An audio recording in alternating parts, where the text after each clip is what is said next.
Hi guys, I just wanted to make this video, and I want to try and make this video a little bit more personal, and I want to come around to this idea that I think is really, really important. So basically what I wanted to talk about is sometimes I feel like life can be really, really tough, and there's so many of us out there who are really struggling with things. And even if, as I say this, I feel like it's not okay for me to talk about this, because I usually feel quite uncomfortable to talk about my own personal struggles. I feel like I need to be perfect all the time, and I think sometimes it can get very frustrating because we are, in many ways, with the conditioning in our society, is we're kind of pushed down a lot. The moment you start watching advertising, I've never liked advertising, and I feel like when I watch advertising, it just feels like it's belittling me instantly, because it'll come in with loud music and be like boom, boom, boom, hey, you need to, and it kind of puts you into that mentality of you need to be just, you need to just get this product, and then all your life will be better, and just that's all that matters, is just get, need, that sort of thing. And I feel like it's so important that people, you and I, and everybody in the world has that ability to empathize with others. And I feel like advertising is the antithesis of empathizing with others. It's literally just about, getting this product that you need to feel better. And it also goes hand in hand with a lot of isolation, because it's always about, be alone on your phone, looking at the screen, and then go and get this thing. And then your life will be better. This is the mentality that gets drummed into us all day, every day, whenever we watch the TV or YouTube or something. And so I think the world has got itself in a particular position where people are really kind of separated. And if they're not separated physically, they're separated because they're all on their phones all the time. And, sometimes it can beat you down and get really frustrating. And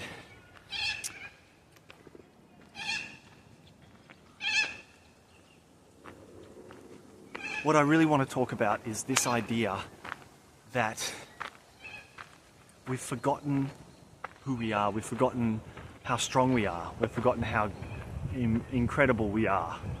And it's so easy to buy into the opposite, because when we look at our reality, we just go, well, most people don't care about me. Most people don't care. If you tell your problems to people, people don't want to know about it. They're too focused on their own thing. They're just like, I can't deal with that. Just, whatever, just get over it, mate. Just forget about it. People don't really give a crap if you're struggling and you need some help. And so people just go, whatever, I don't care. They might pretend, a lot of people might pretend like they care, but most of the time, in my experience, people don't have the capacity to understand, and they don't really have the time to really care. And also, some people actually probably a little bit happy underneath if you're struggling, because it makes them feel a little bit better. So we're in this kind of dog-eat-dog world kind of mentality, more and more. And what I really wanted to say is I was watching this old film from a long time ago, called The Never-Ending Story. And I think that story has such an incredible message, because the main character is this little boy, and he's reading the story, and he realizes that at a certain point that the characters in the story, Atreyu and the princess, or the empress of this whole world called Fantasia, they're talking about him, who's the reader. And he's like, that can't be right. They can't be talking about me. And then what happens is that they notice that the world starts to break down. And Atreyu comes up and he says, Empress, I'm sorry. I wasn't able to meet this guy. I couldn't do it. And she goes, no, but you did. He's been with you on your journey. And he goes, I didn't realize that.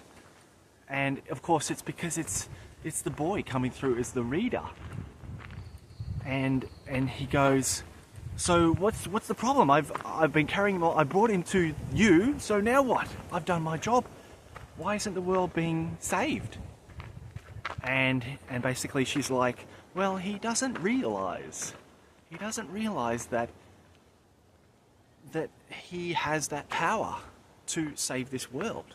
He doesn't understand that he's the one who has the power to stop it. And that's when the boy's starting to go, are you kidding me? He simply can't imagine that one little boy could be that important. You know, I'm actually interacting in this story. Is that really true? Is it really me? And the way that she explains it is so incredible, because she's just talking about it like, well, when she says it, it's like, okay, that makes total sense.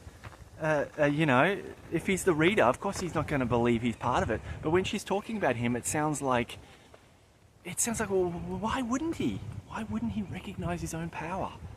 But this is exactly what we all do.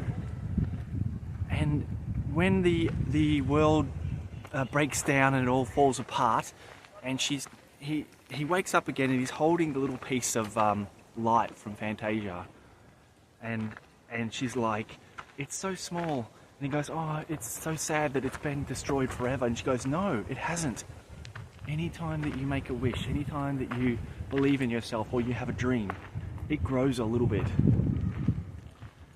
And, you know, and that's such an amazing idea, because he's like, oh my God. And she goes, just make a wish. And then he wishes for the dragon to go for a ride on the dragon and swoop down and get the guys that were picking on him in the beginning. And it's such an incredible idea, because it's like, the idea is that it starts off as something just so small.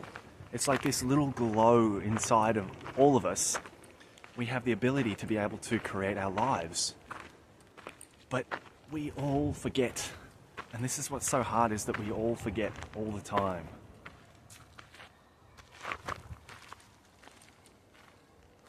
And I say we, and I include myself in that. It's so hard to remember that, you know, this world can be really frustrating sometimes. And you just, if you look out there and you look at all the things that are going on, it doesn't make any sense, because things don't seem to change. Still seem to have the same problems that I've had 20 years ago.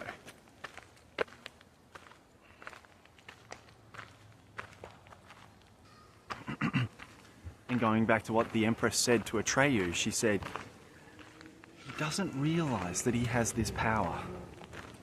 He doesn't realize that it's him that is influencing this world. And all he had to do was call out the name of the princess, and the world would come back together again. And we look at that and we go, oh, it's just a story. But this is literally a reflection of our lives, in that we're so much in the dark. We don't know what's going on. We don't know our own power. But at the end of the day, it's only just a word. If we can change our words and speak the words of our dreams and make a wish and believe it, then things can change completely. And as she said to him, she goes, every wish you make, you get stronger. Every wish you make, your world will grow stronger. And when we forget about ourselves, in terms of we forget about our strength, and we start to believe the outside world again that keeps coming back to us, and we don't like whatever we see, then we start to forget, and then the world kind of continues on in that non-magical way. But so she's saying we have to have the strength and the realization to remember that every wish we make and believe in it helps our dream world grow. Because we're not just supposed to be animals fumbling around, you know, trying to work like a dog and try to be successful and get something bigger, or have a bigger house or a bigger car than the next person. You know, this is the world we've been brought into, I should say, and the world that keeps getting thrown up to us to distract us. I feel like on Earth, the biggest problem we have is that the distraction is so extreme that it's really difficult to really go against it, unless you just have an incredible amount of faith to not look at what we're seeing.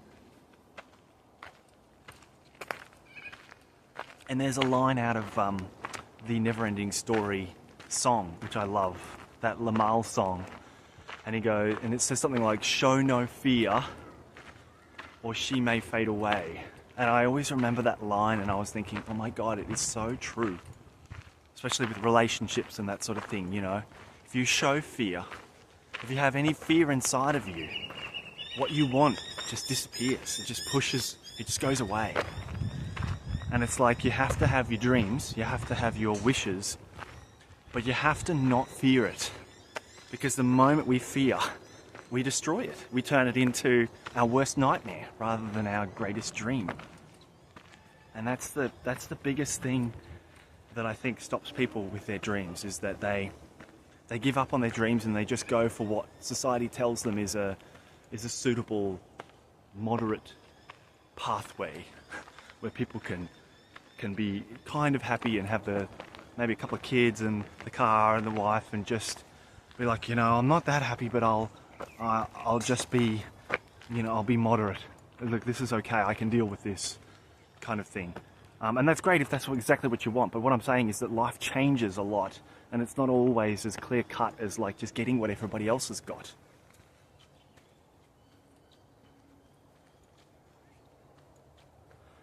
So the line is, show no fear, or she may fade away. And you can look at that as anything, whether it's your dream, whether it's a relationship, whether it's a career that you want, whatever it is. We can't fear it. We have to get to a level of trust and faith that we don't rely on what we're seeing physically in the world. Because, I mean, Esther Hicks is always saying that. She goes, don't look at reality. If you look at reality, then you just be disappointed. You know, if you just look at reality all the time, you're just going to get the same thing back that you've been getting all this time. And it feels good to sometimes just buy into the pain. You know, a lot of us are addicted to the pain of, you know, this government is so crappy, and these people, they're just morons, aren't they? And people victimize you for whatever reason. And the problem is that it never goes anywhere. It doesn't actually help when we feel like we get out some cathartic energy by just complaining about things. It's good for a little bit, and then you have to go, look, okay, enough of that. It doesn't actually help. And another thing I wanted to say with that story is that one of the complaints that the boy had when he was reading the book, when she's saying, call my name, she's like, you know, speak your wish. Basically, she's saying, speak your wish, follow your dreams. And he goes, I can't. I've got to keep my feet on the ground. Because that's what his parents have been telling him, that's what society has been telling him. I've got to keep my feet on the ground. And she basically is screaming at him saying, believe in yourself, believe in the magic of your dreams, believe in the possibilities. And he's just like, but I have to keep my feet on the ground. And society does that to us, where it completely smashes us into the ground in many ways. And we look at the news and the media around us, and it just keeps thumping us. And we're just like, how can I handle all this? How can I deal with the atrocities of this world and all the negativity? And it's hard. We have to really we need to remember this sort of stuff. And that's why music and films are such a good thing, because they really help us remember. But that's really what I wanted to talk about today, guys. I feel, anybody out there who's struggling, I feel your pain. I understand. I am currently going through a lot of difficult stuff, and sometimes it's hard, and I just wonder sometimes how to deal with things just as much as anybody else. And all we can do is just try to remember these ideas and not get caught up in what's out there, and focus on what were those real dreams that we had inside of us. Something that you forgot, and you forgot that you're the star of your own movie. You're the star, you're the one that's creating everything. And every dream, as she said, every dream that you have, every wish that you make is making your dream reality stronger. But don't fear it. You have to dream it and let it go. You have to dream it and let it go every single time. Because the moment your dream starts to come to you and you're afraid of it, guess what happens? It runs off again. And I've seen it in my life when things are going magically well and you're like, oh my God, this is incredible. And before you know it, things change. And it's just a process of continuing to dream and continue to remember that I am the creator of my existence. I am not just this organic vessel that is having a life according with evolution that everybody else has gone through, and we're just little animals running around having inconsequential lives. No. We're at the forefront of thought. We're at the forefront of thought and creation in life. Like Esther says, you know, you're the leading edge of conscious awareness. It's like we are discovering things about personal love and strength that other beings or entities from other planets possibly could only dream of.